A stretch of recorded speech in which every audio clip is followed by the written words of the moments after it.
ये जो ओमकार ध्यान शुरू है अभी, अब इसके भी बहुत सारे फायदे हैं। अब इसके इतने फायदे हैं कि जब आप करेंगे अगर सच में पूरे ईमानदारिता के साथ, तो आप पाएंगे कि सच में आपका जीवन चेंज होने लगा। अब जैसे ये ध्वनि ओम 3 शब्दों से मिलकर के बना है, अ, उ और म। तो जैसे हम ये तीनों ध्वनि को मिक्स करके उच्चारण करते हैं, जैसे उच्चारण में हम जब करते हैं उच्चारण अ, ओ, म, तो अ का जो वाइब्रेशन बनता है, तो अ का जो वाइब्रेशन हमारे भीतर बनता है, वो हमारे नसों में जो ब्लॉकेज है उसको खोलता है और बहुत सारे बीमारियों से हमें मुक्त करता है।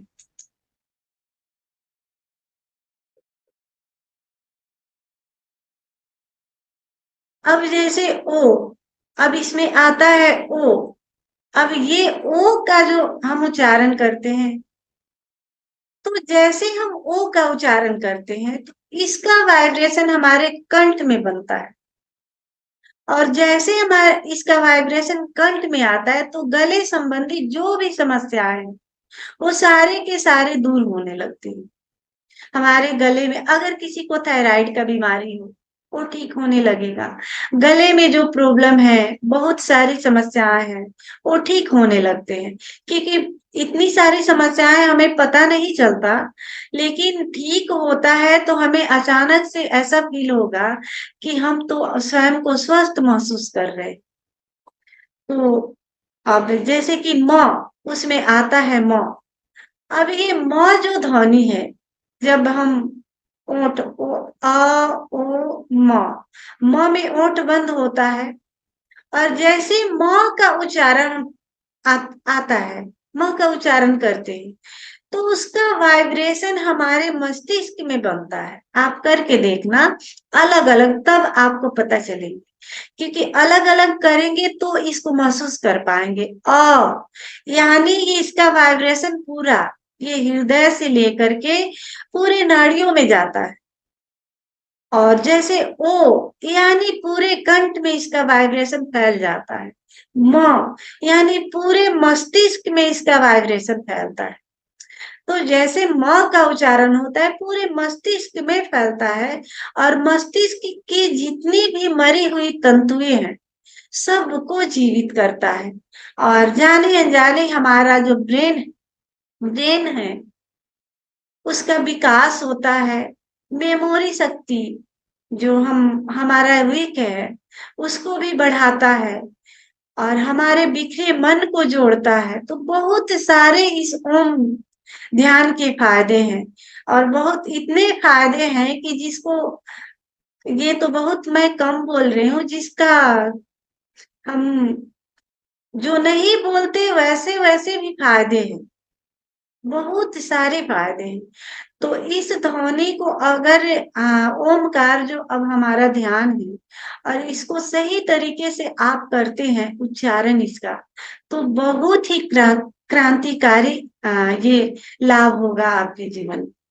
और कभी अकेले में आप प्रयोग करके देखना, अलग अलग कुछ देर तक बोलना आप, तो आपको समझ में आएंगे कि हाँ इसका वाइब्रेशन कहाँ जा रहा है, इसका कहाँ जा रहा है, तो आप क्लियर कर पाए। हम तो यहाँ इसको इकट्ठे करते हैं, ऐसे इकट्ठे करते हैं।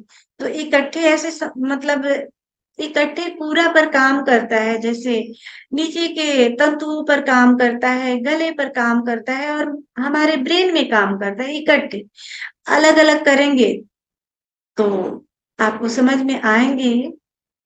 तो मैं यही कहूंगी कि जब आप इस ध्यान प्रयोग को करें तो पूरी ईमानदारिता के साथ करें।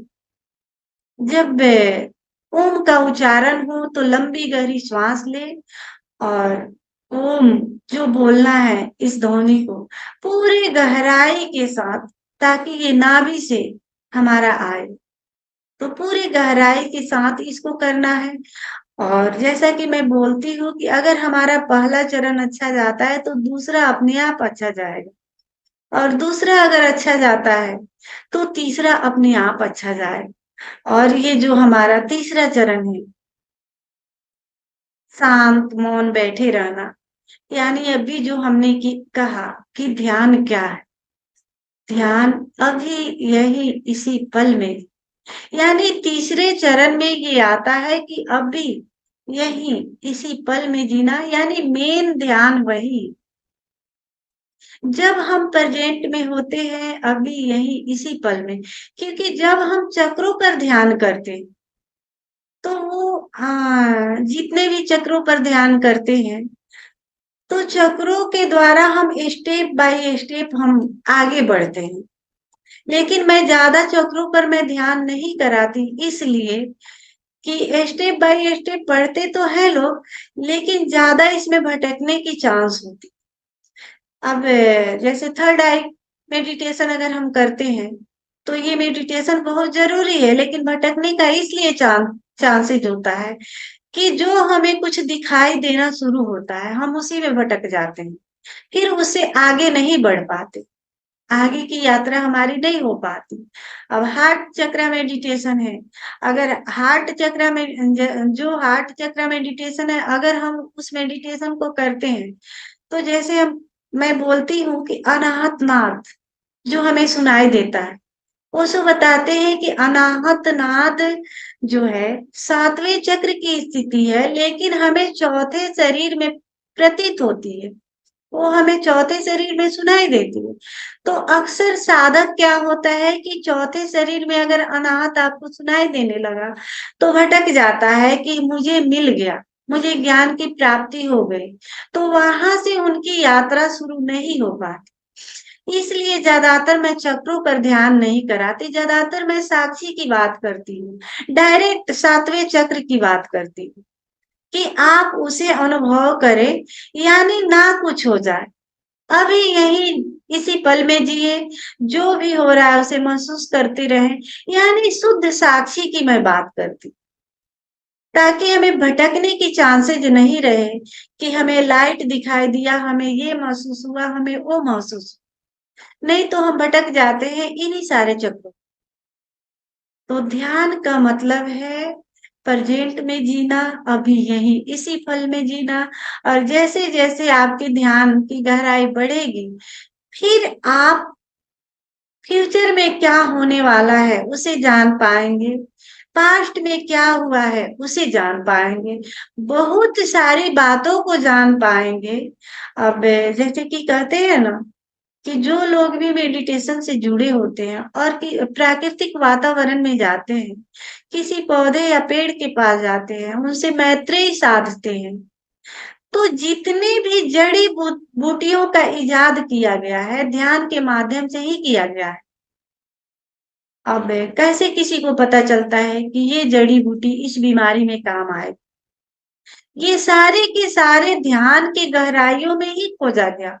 अब वैसे वैसे साधक होते थे जो उस पेड़ के पास जाकर के बैठते, उस पेड़ से मैत्री साधते, दोस्ती करते, और दोस्ती करने के बाद वो पेड़ स्वयं बोलता कि मैं इस काम में आता हूँ, आप मुझे इस काम में यूज कर सकते हैं। और ऐसे इजाद हुआ जड़ी बूटी। तो ध्यान से बहुत फायदे हैं, ध्यान के फायदे, अक्सर ध्यान से ही सब कुछ होता है, जाने अनजाने, आपको पता हो नहीं हो, जितने सारे इजाद हुए हैं ध्यान के गहराइयों के माध्यम से ही हुए। तो आइए इसी भावदशा के साथ हम इस ध्यान में प्रवेश करेंगे। मैं यही कहूंगी सभी साधकों को कि इस ध्यान को जितने गहराई से करेंगे उतना ही अच्छा रिजल्ट आए। तो सभी मित्र खड़े हो जाए, मैं ओशो का वीडियो लगाऊंगी, ओशो का हम स्वागत करेंगे और उनके मौजूदगी में हम नृत्य में प्रवेश करेंगे।